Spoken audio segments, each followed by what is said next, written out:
Hello, you wonderful people, and welcome to another episode of Super-Fanta-Fi. This being a show where we talk about TV shows of the supernatural, fantasy, and or science fictional genre. For today's episode, I'm going to talk about Stranger Things Season 4, Episode 6. A lot of really interesting things went down in this episode, so let's break it down. Well, first and foremost, let's start off with Hopper in the prison, and obviously, the prisoners thought they were getting marched to their deaths, but it's like, oh, no, come into this other room. You're like, what's that all about? And they're getting fed. My immediate thought was, and this isn't necessarily what Hopper discussed, but immediately it's like, oh, you're getting fed. I was like, oh, they're serving you all this good food because they want to fatten you up for the Demogorgon. He's going to, like, devour you, right? It's like, kind of almost like a Hansel and Gretel situation. Like, oh, fatten you up because you taste that much better. I think that could still go in line with what goes down, but their understanding is like, oh, because one of the guys is like, oh, I've been here a week, and I saw 6 men go in this room, come out, bellies filled, grease in their face. They went up against that monster. None of them survived. So it's like, right, it's just them testing this monster's strength. And then you have Hopper, who kind of basically brings the entire room down, because everyone's like, yeah, let's be in this together. We got to have each other's back. It's the only way we're going to survive. Hopper's like, we're not here to test that thing's strength. If that thing doesn't eat and hunt on a regular basis, it will break free and it will go wild. They're serving up prisoners to it to keep it satisfied, because if they don't, the Demogorgon is going to go wild, and even they won't be able to control it. So it's not even about controlling it. It's just about appeasing the thing. Because one of the guys' thoughts was, Russia was trying to get, it's just like the space race. They were trying to get to the upside down before the U.S. had an opportunity to really get access to it. So it turns into a situation of Hopper, telling the hard truth that this thing will eat you and kill you. I faced this thing before. He knows exactly what it is. So it's like, yeah, enjoy your meals, guys. This will be your last meal. And just, it's dead silent. I'm like, to be fair, Hopper's in his depressed bag right now. He's in his emo bag. He's given up. He's lost all hope. And he's like, right, Joyce is probably on her way to death because of me. And it's like, right, I don't want to hold out hope anymore, because hope is such a dangerous thing. Because once you have it and it's taken away from you, it shatters your spirit. So, but Anatole is kind of like, no, I've got a son to get back to, so I can't die with him thinking that I'm some kind of traitor. So he's like, I'm gonna find a way out of this, despite Hopper breaking everyone's spirits. But then Hopper's kind of edging him on. They end up in a fight. He ends up, at first I was like, oh, is he going to reach for a guard's gun? But he never did. I don't know if that guard had like a handgun on him or something. But we find out later on, Hopper took a lighter off of him, as well as brought some alcohol too. Because from what we saw, Hopper didn't eat anything there. Because I was almost thinking, like, at first I was like, could it be the food's poison? Are you going to wake up just like Yuri got Joyce and Murray? But it's like, no, he just needed the alcohol, and the flames is like, right, let's try and take this monster down. And I just like Anatole being like, you son of a bitch. And he was like, don't make me laugh, my ribs are broken. But I'm like, hey, the camaraderie there, because like, right, we're all trying to make it out of this. Because if they don't work together, they're going to die. Obviously, Hopper knows better than anyone, considering what they faced off against before. And speaking of Joyce and Murray, we see them with their whole Yuri situation. Got him tied up. And it's like Yuri's it's like, right, help us find the prison. And Yuri's like, okay, I'll do it for, and it's like, for some money. And it's like, all right, 20,000. It's like 22,000. It's like 20, what was it? I think they ended up agreeing on like 25 or 28,000. And Murray's like, okay, deal. It looks like we're dealing with a moron here. He's like, I'm not stupid. You think I'm really going to let you have the opportunity to screw us over yet again? Nope. And so it's like, right, we'll leave you here. And I love that line that he said of, oh, I guess you could tell your future or something like that. At first I had to take a second. I was like, what did he reference? I was like, oh, because Murray said there were bears out here. And Yuri, when he first met them, told the story of like, oh, Yuri, he got killed by a bear. I was like, oh, the irony behind that. And it's like, right, we don't have to kill you. We just have to leave you out here in the wilderness for something to come and get you. But Yuri, not wanting to be left to die, decides to help out. So he ends up pointing them in the right direction of his little stash house, which is the same one that they found Hopper in, the one where he ate some of Home Dude's peanut butter, which almost seemed like, there was almost like a Goldilocks and the Three Bears there, where he's like, oh, somebody's been in my peanut butter. I almost got vibes of that, but they're locking, loading, and they're getting ready to infiltrate, and the best way to do that is to pretend that Joyce is going to go on the inside as well, along with Yuri, but Yuri's going to be Murray, and Murray's going to be Yuri, so that way they have someone on the outside waiting for them. So, once again, still don't know what they're going to do for an escape plan, because from what we can tell, the plane's kind of damaged, and not unless that still works, and they already, dealt with that, but it feels like that's kind of a no-go in this regard, but we'll see, because they got a plan to get in, but it's there's the whole rigmarole of getting out, especially considering what Hopper and the others are about to go toe-to-toe against, and on top of that, trying to get to them, and then potentially getting out, with heavily armed guards. It's going to be interesting to see what happens.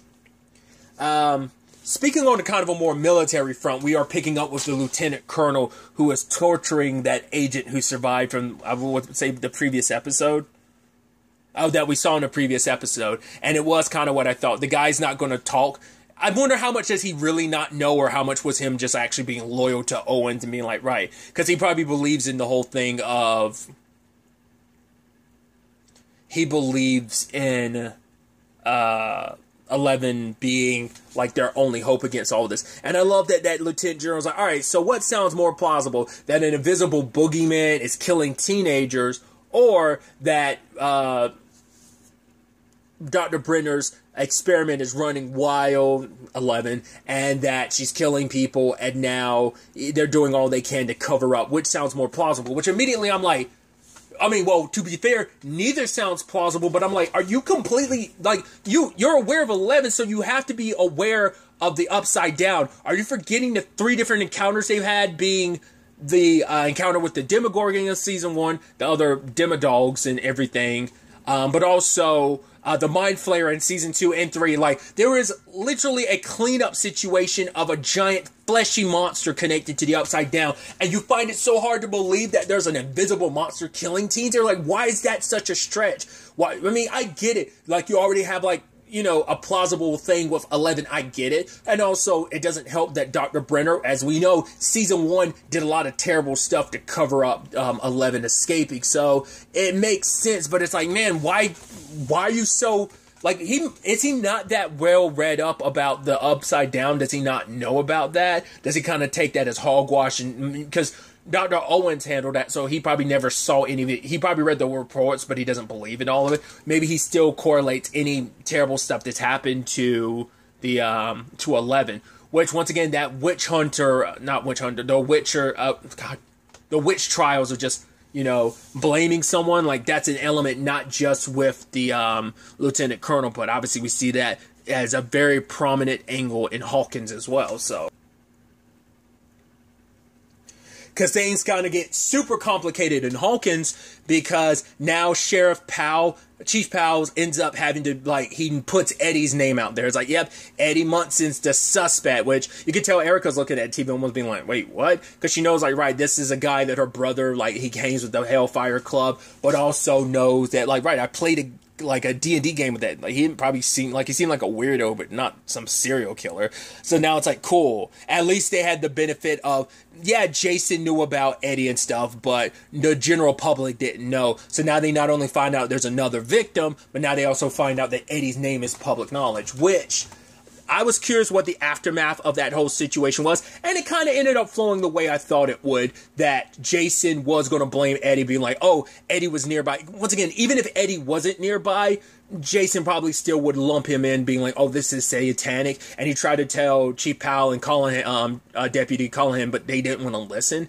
He's like, right, people say that our town is cursed, but he's like, I now know what the truth is. It's Eddie Munson. He's got powers and stuff. It's like, right, there is someone involved in this that has powers, not satanic powers, experimental powers, because she was, all those children were experimented on at such a young age, but she doesn't currently have her powers, and she's not even in Hawkins, so poor Eddie's getting the brunt of everything. And you also have Jason later on rallying everyone and even passing out pictures of the Hellfire Club, which Erica calls it out, being like, that's BS. They're not bad people. It's a group of nerds. And now you can tell all 3 families are worried Dustin's mom along with Lucas's mom and dad along with Mike's mom and dad, and it's like they start panicking later on. I forgot what it was. Tom said something, and his wife was like, our kids aren't killers, Tom. He's like, that's not what I was saying. You're putting words in my mouth. She does this all the time. She twists my words around. It's like, also because, well, we kind of showcase that your wife, based on last season, kind of doesn't like you to some extent. But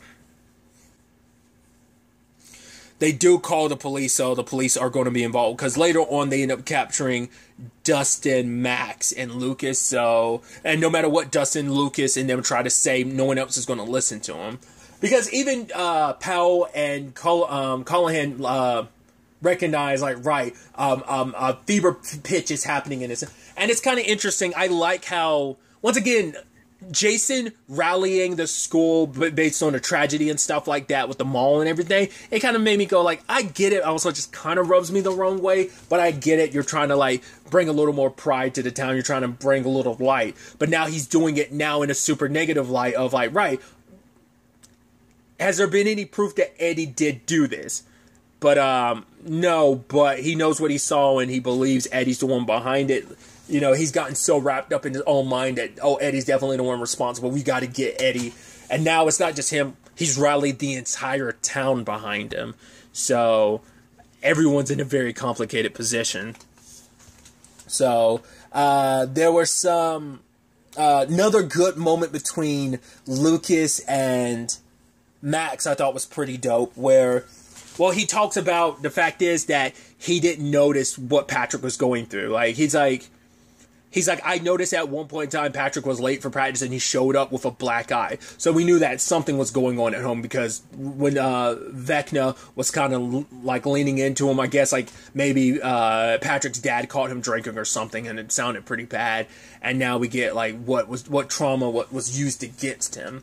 And for Lucas, he's beating himself up because he's like, I turned a blind eye. I didn't really know. I didn't get to know Patrick that well. If I had taken notice, I looked at it and noticed, but I kind of just turned away. If I had, paid more attention, who knows what could have happened. And now he's saying the same thing for Max. And she's like, no, I didn't open up. I pushed away. He was like, no, I turned away. I didn't see you. I do now. I see you, Max. I see you. And it's going like, and he feels so bad because he was so caught up in his own world that he didn't recognize, like, he knew something was off of Max, but he didn't take the time to look because he assumed, and he kept saying all day, he was saying like, oh, you're a ghost and stuff like that. He was so caught up in his own situation that he never took time to really look deeper. He's like, if I looked deeper, if I paid more attention, I would have seen what you were going through this entire time. And because she's had to go through this all alone. She doesn't talk to her mom about it. She doesn't open up to the counselor about it. How could she? So...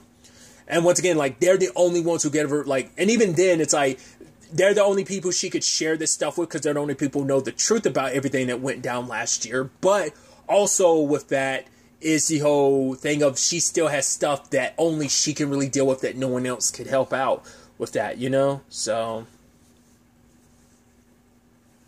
Which I thought was sweet, where Robin was like, "Oh, I'm loving all this." It's like, oh, she's hoping all these like exes get together, and it's like, wait, no, it's just I'm not trying to say like you and Nancy, you and Steve should get together, but she's like, yeah, I just want all my friends to be happy, and it's like, right, and she ends up bringing up the Jonathan of it all. It's like when I said Jonathan, you did kind of wincing a little bit. She's like, well, there's some issues. Jonathan was supposed to show up, come visit her during spring break, but he bailed at the last minute, which we know part of the reason behind that, but it's kind of leading into some issues because, once again, they're not talking like they should because Jonathan doesn't want to tell the truth because he doesn't want her to abandon her entire life, but from her perspective, it just feels like Jonathan's pulling away from her more and more. And so I think it's very reflective, and you could parallel it to a little bit to the Lucas and Matt situation as well.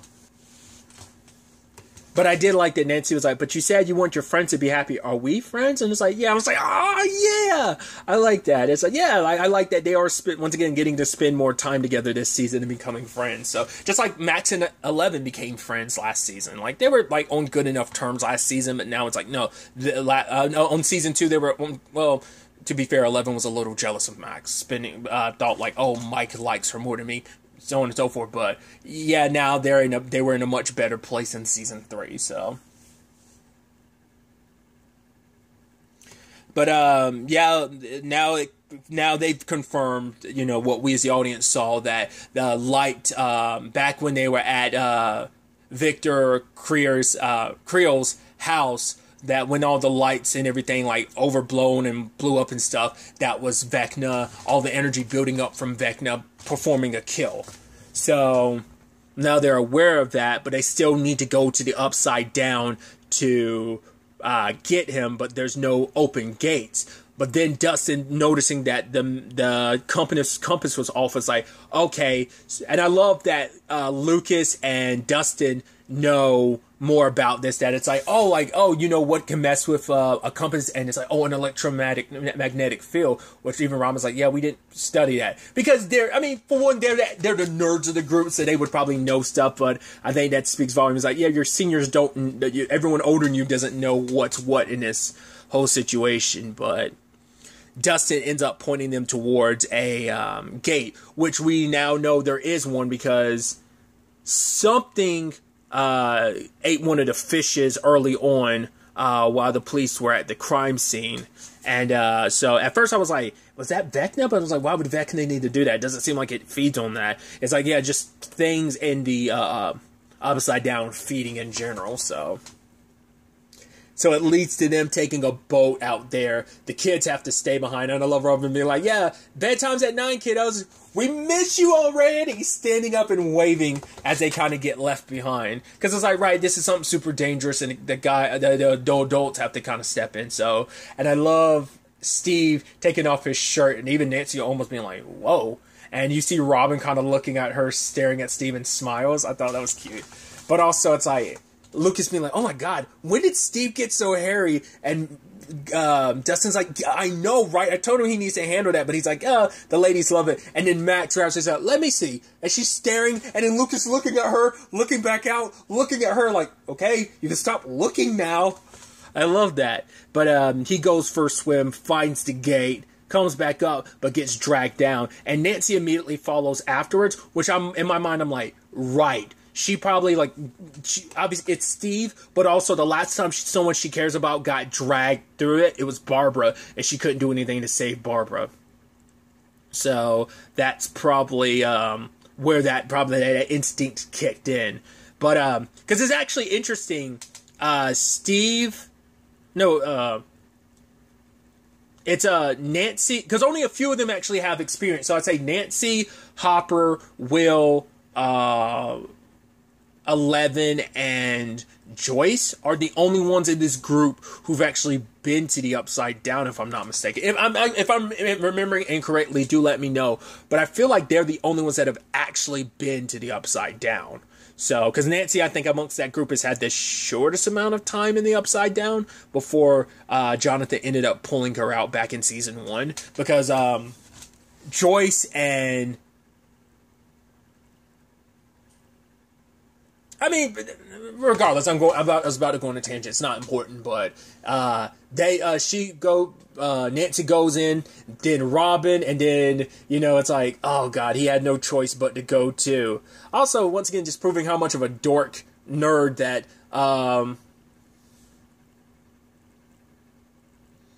Eddie is, that he's referencing, like, oh, Mordor and the Shire. I was like, oh wow, you're also a Lord of the Rings nerd too.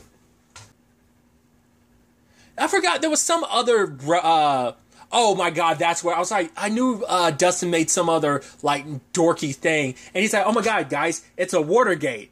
Get it? Watergate. And Lucas and Max looked at him so disappointed, just like, shut up, just shut up. And he's just, and Dustin was so proud of himself for that pun. But it's like, yeah, I think it worked out for Eddie to go along too, because if he didn't, the cops were in the area, and if they looked out, and they would have saw the boat, and that would have been an issue, so... Luckily, they're all down there. Poor Steve. Man, those bat things come and attack him. One's choking him, the other two are, nipping at his sides. It's like, ugh. I think Steve's going to be okay, but it's like, man, Steve's got it rough. Last season, he was filled with a truth drug and tortured and beat up for information, and now it's like this. That kind of sucks big time, so that's where things kind of left us, but I'm pretty sure the others are going to hopefully get there in time to save him, so.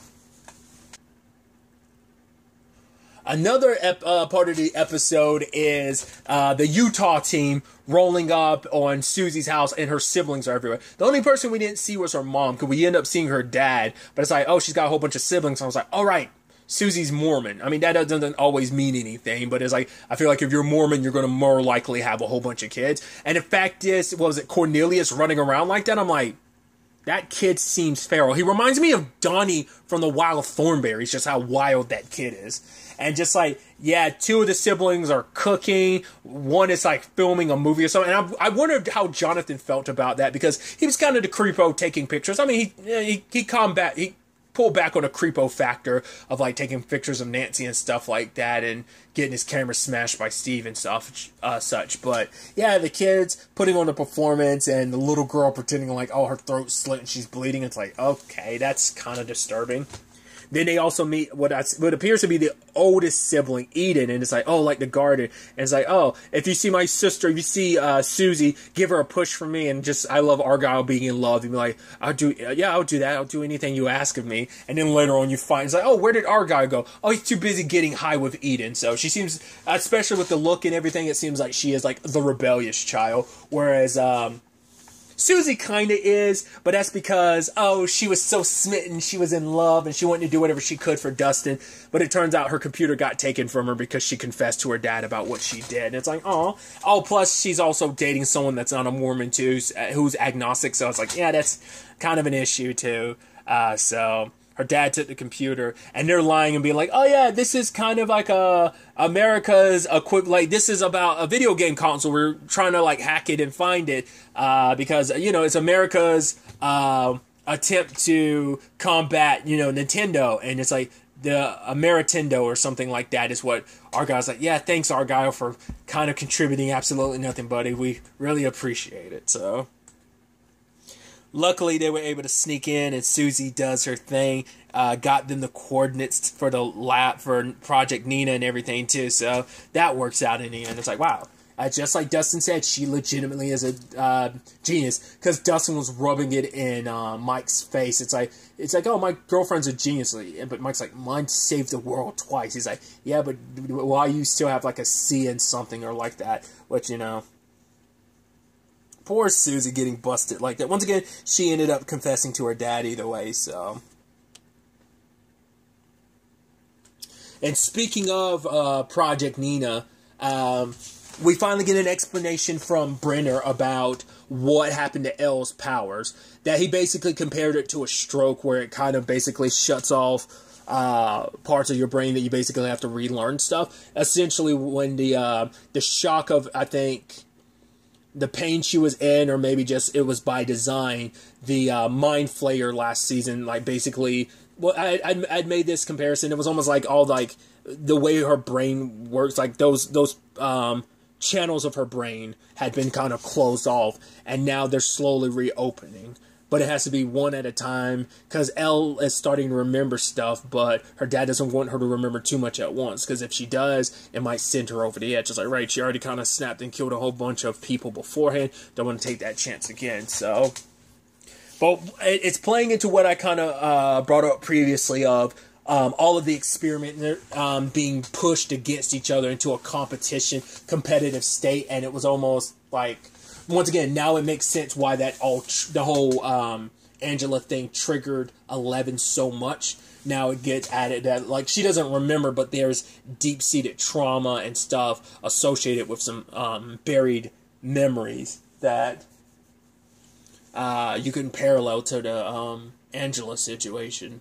But going back to what I was saying, their Papa Brenner, he put them in competition against each other, the whole circle thing, and 2 won out every single time except when 11 beats him, because the orderly or whatever ended up helping out 11 because apparently he knew number 1. So it's like, oh, there was a 1. It's like, but she's like, no, he's just, he's a fabrication. He's not real. He's just a fairy tale. But it's like, oh, why do you think that? It's like, because Papa told me. It's like, oh, something you should learn. Your Papa doesn't always tell the truth. And they also kind of like go back to the memory of Jane and 11 and 8 playing together and her mother coming to get her, but getting dragged away.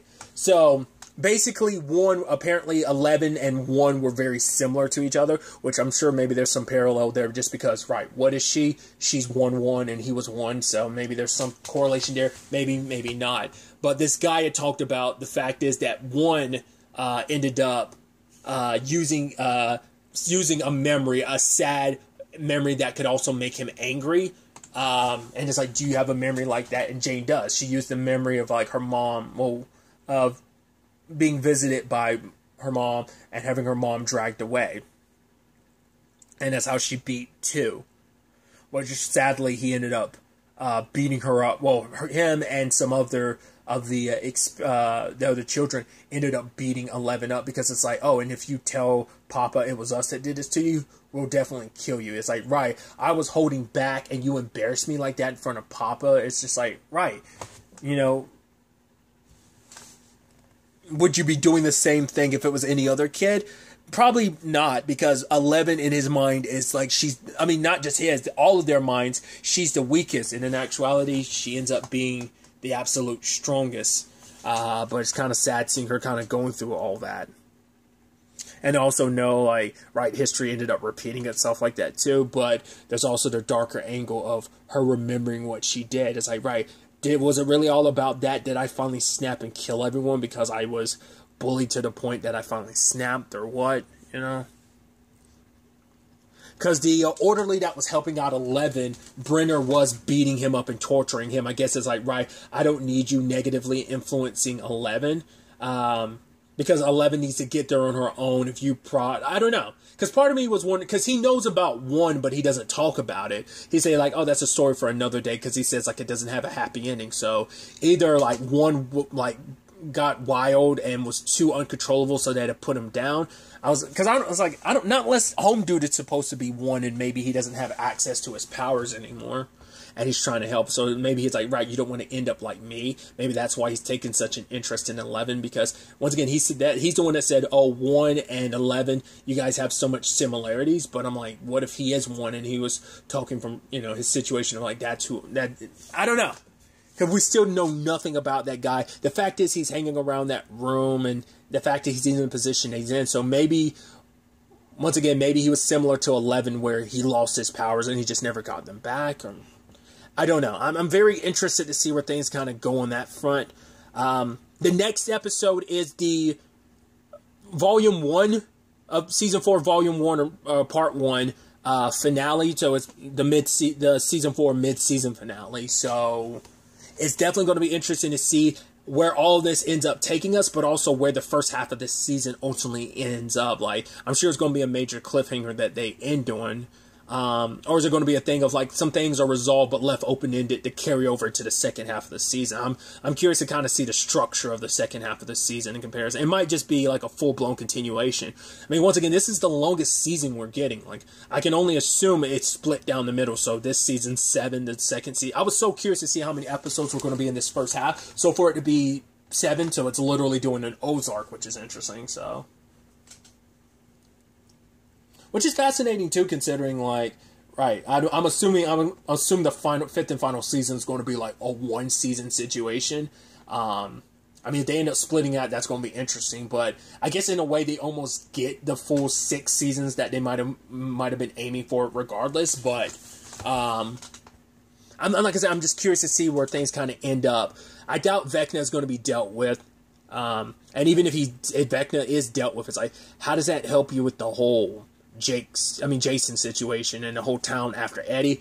It ensures Max is safe, but I don't know how that will really ensure Eddie being okay, unless Vecna comes to this world and the entire town of Hawkins becomes privy to everything that's been going down, because they've been kept in the dark. And I'm assuming maybe not at the end of the mid-season, but maybe at the end of this season, it becomes widely known about the Upside Down.